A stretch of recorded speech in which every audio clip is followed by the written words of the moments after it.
between a couple of the cabins that are down at Phantom Ranch, and they lined the ditch with concrete and rock so it would look like a natural little creek bed, and the water then simply was gravity fed downhill into the swimming pool. Then when the pool was full, the excess water flowed out the opposite end of the swimming pool right back into Bright Angel Creek.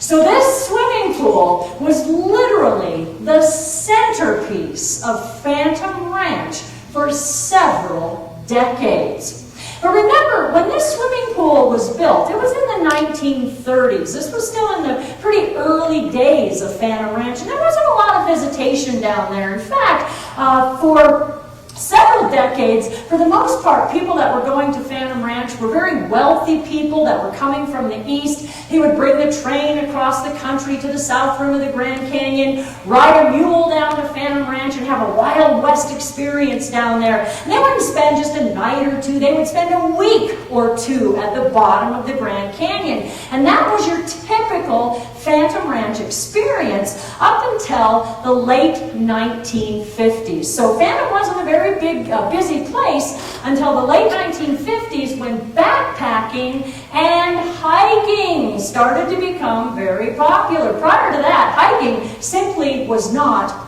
fashionable. So that's why most people were riding mules. But when backpacking and hiking started to gain popularity, more and more people were coming to Phantom Ranch. Now, we do have limits on the numbers of people that can spend the night down there. Today, we can hold 90 people at Phantom Ranch and 90 people in the Bright Angel Campground. Any given night today, only 180 people per night can stay down there. But that wasn't always the case, because in the 50s and the 60s, we did not have limits on how many people could camp at the bottom of the canyon. And there were nights when there were over 800 people who were coming to the bottom of the canyon to spend the night. Now think about this. Hundreds of stinky, sweaty, smelly, dirty hikers and mule riders coming down to the bottom of the Grand Canyon. And the first thing they're going to want to do after that long hike or ride was jump into that swimming pool to cool off. And by the late 1960s, what was happening was that the bacterial levels in the pool had risen so high that it was unhealthy to swim in. So the health department got involved and they told the Park Service, you have two choices. You can either chlorinate the swimming pool or you can shut it down. Now, of course, we couldn't add chlorine to the pool because the water went right back into Bright Angel Creek. So unfortunately, the only choice left was to shut the swimming pool down. So in 1970, it was drained of water, and in 1971, it was filled in. So today, that beautiful swimming pool is just a memory down at the bottom of the Grand Canyon.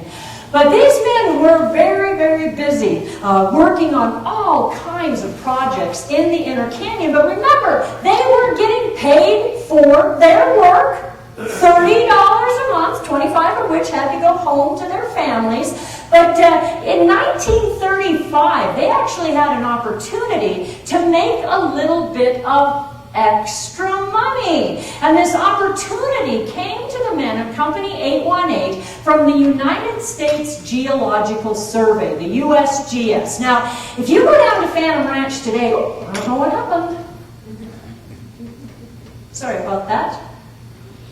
I'm just learning how to use this, so pardon me. I'm not used to this particular... Does anybody know how to do this?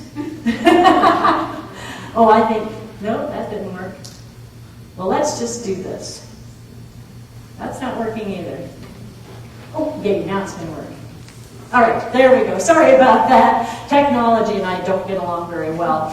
Some of you have probably seen this if you've been down to Phantom Ranch. When you cross the Black Suspension Bridge over the Colorado River, if you look upstream, you will see a cable that goes from one side of the river to the other, and there is a little cable car that's attached to that cable. Now, this does belong to the USGS, and this particular cable car system was put in 1922 and has been used ever since to monitor the flow of the Colorado River. Periodically, scientists even today will go out onto that little cable car, drop instruments into the water to, again, monitor the flow of the Colorado. Well, the original cable was put in 1922. By 1935, that original cable had started to fray. It was coming apart, and it was simply too dangerous to send any scientists out on it, so they needed to replace the cable, and that's where the men of Company 818 came in. So the USGS approached those guys and asked if any of them would be interested in hiking up to the South Rim, fetching the new cable and bringing it down to the Colorado River. Well, 60 of the 200 men that were working down there at the time said, hey, we'll do it. If it means you're going to pay us a little bit of extra money. So one Saturday morning, those 60 men, right after breakfast at 8 o'clock, started up the South Kaibab Trail. Now, some of you have been on the South Kaibab, others of you haven't. The South Kaibab, from the rim down to the river, is 6.4 miles. You gain about 5,000 feet in elevation from the river to the rim. Typical hiking time today up the South Kaibab Trail can be anywhere from 3 to 8 hours. Well, these guys started off about 8 o'clock in the morning, and 2.5 hours later, the last man made it up to the South Rim. The slow guy. Wouldn't that be just mortifying to be that slow going up the South Kaibab Trail? So they got up to the South Rim, and they took a look at this cable. Now, this cable was 550 feet long. It weighed over 2,000 pounds. And it was wrapped up on this big wooden spool. And so the men took a look at this, and they're like, there's no way we can pick up this wooden spool and carry it back down the South Kaibab Trail. So they decided the easiest way to take it down to the bottom of the canyon would be to unroll the entire 550 feet of that cable and then stand with several feet in between each of the men, and then simply pick up that cable and hoist it over their shoulders and carry it down the South Kaibab that way. And that is exactly what they did. They put that cable over their shoulders and off they went down the trail. Now, keep in mind, this is a short trail, 6.4 miles, but they dropped 5,000 feet in elevation. Now, the trail today is in a lot better shape than it was back in the 1930s. It was very rugged and rocky. It was not quite as wide as it is today, but there's very sharp turns on that trail, some very steep gradient on that trail. Put yourself in those men's place and imagine carrying a cable down to the bottom of the canyon. Well, these guys did it.